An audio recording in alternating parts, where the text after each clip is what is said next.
Guys दूसरे विश्व युद्ध के बाद दुनिया दो ध्रुवों में बट गई। एक ध्रुव अमेरिका और दूसरा ध्रुव सोवियत संघ वाला था। दूसरे विश्व युद्ध के खात्मे के बाद दोनों देशों के बीच कोल्ड वॉर शुरू हुई। इसी कोल्ड वॉर ने दोनों देशों को अंतरिक्ष रेस में उतार दिया। प्रतिस्पर्धा शुरू हुई कि कौन पहले अंतरिक्ष में जाएगा। दोनों देशों के बजट का एक बड़ा हिस्सा स्पेस मिशन में खर्च होने लगा। 4 अक्टूबर 1957 को रूस ने अंतरिक्ष में पहला अंतरिक्ष यान स्पुतनिक 1 भेजा। ये पहली बार हो रहा था कि जब इंसान की बनी हुई कोई चीज अंतरिक्ष में पहुंचाई गई थी। इस मिशन के सफल होने के बाद एक सवाल पैदा हुआ कि क्या इंसान को भी अंतरिक्ष में भेजा जा सकता है? क्या इंसान अंतरिक्ष में जीवित रह सकता है? क्या इंसान को अंतरिक्ष में भेजकर वापस लाया जा सकता है? उस दौर में किसी भी रॉकेट, अंतरिक्ष यान या उपकरणों पर लोगों को भरोसा नहीं था। अंतरिक्ष में मनुष्यों के जीवित रहने को लेकर भी कोई खास जानकारी नहीं थी। पर स्पुतनिक 1 की सफलता ने सोवियत संघ के वैज्ञानिकों को हौसला दिया और वो इस मिशन में लग गए। सोवियत के वैज्ञानिकों ने कई तरह के रॉकेट बनाए, कई प्रयोग किए, लेकिन ज्यादातर असफल रहे। लेकिन 12 अप्रैल 1961 को सोवियत संघ ने इसमें सफलता हासिल कर ले। उसने पहली बार अंतरिक्ष में इंसान को भेजा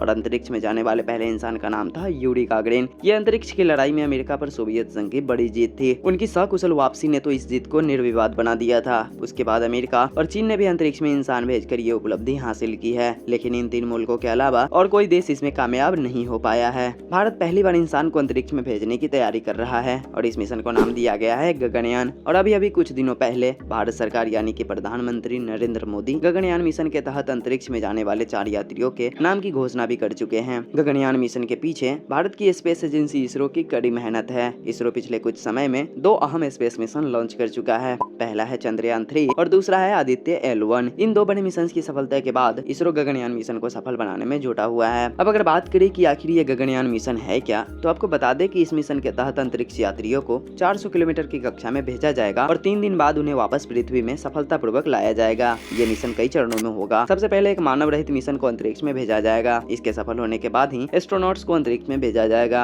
इस मिशन में जिस क्रू मॉड्यूल में बैठकर यात्री स्पेस में जाएंगे, उसी हिस्से को गगनयान कहा जा रहा है। अब आप ये सोच रहे होंगे कि आखिर ये क्रू मॉड्यूल है क्या, तो आपको बता दें कि क्रू मॉड्यूल दोहरी दीवार वाला केबिन है, जिसमें कई प्रकार के navigation system, health system, food heater, food storage और टॉयलेट आदि लगे हैं। दोस्तों आपकी जानकारी के लिए ये भी बता दें कि मिशन गगनयान पर काम साल 2007 से ही शुरू हो गया था, लेकिन बजट की कमी के चलते ये प्रयोग आगे नहीं बढ़ सका था। साथ ही मिशन में एक और समस्या ये आई कि पहले इस मिशन के लिए GSLV रॉकेट तैयार किए गए थे, लेकिन वो इतने कारगर साबित नहीं हुए क्योंकि वो भारी क्रू मॉड्यूल का वजन उठाने में सक्षम नहीं थे। फिर साल 2014 आते आते बजट की समस्या भी सुलझ चुकी थी। इसी साल GSLV Mark II रॉकेट बनाया गया और इस समस्या का समाधान हुआ, लेकिन अब इसमें भी समस्या थी। इसलिए अब जाकर गगनयान को लॉन्च करने के लिए LVM-3 रॉकेट का इस्तेमाल किया जाएगा। तो दोस्तों ये तो हुई मिशन की बात, लेकिन अब हम जानेंगे उन अंतरिक्ष यात्रियों के बारे में जिनके नामों की घोषणा खुद प्रधानमंत्री मोदी जी ने किया था। दोस्तों आपकी जानकारी के लिए बता दें कि इस मिशन के लिए एयरफोर्स के सैकड़ों पायलट्स का कई राउंड में टेस्ट हुआ था और अंत में मात्र 4 लोग ही इस चुनावी प्रक्रिया को पास कर सके, जिसमें group captain Prashant Balakrishna Nair, group captain Ajit Krishnan, group captain Angad Pratap और विंग कमांडर शुभांशु शुक्ला शामिल है। चुने गए चारों पायलटों ने रूस के Yuri Gagarin cosmonaut training centre में अपनी ट्रेनिंग को पूरा किया है। अब आप ये सोच रहे होंगे कि आखिर इनकी ट्रेनिंग होती कैसे है, तो आपको पता होना चाहिए कि एस्ट्रोनॉट्स 0 ग्रेविटी में काम करते हैं, लिहाजा उनकी ट्रेनिंग के लिए वैक्यूम चैम्बर बनाया गया है, जिससे उन्हें 0 ग्रेविटी में हवा में तैरते रहने का अभ्यास करवाया जाता है। उन्हें गोल घूमने वाली मशीन पर बैठाया जाता है, फिर मशीन को 0 ग्रेविटी में तेज रफ्तार से घुमाया जाता है। इस दौरान एस्ट्रोनॉट की सहनशीलता का टेस्ट होता है। फिर एस्ट्रोनॉट को स्पेस वॉक की ट्रेनिंग दी जाती है।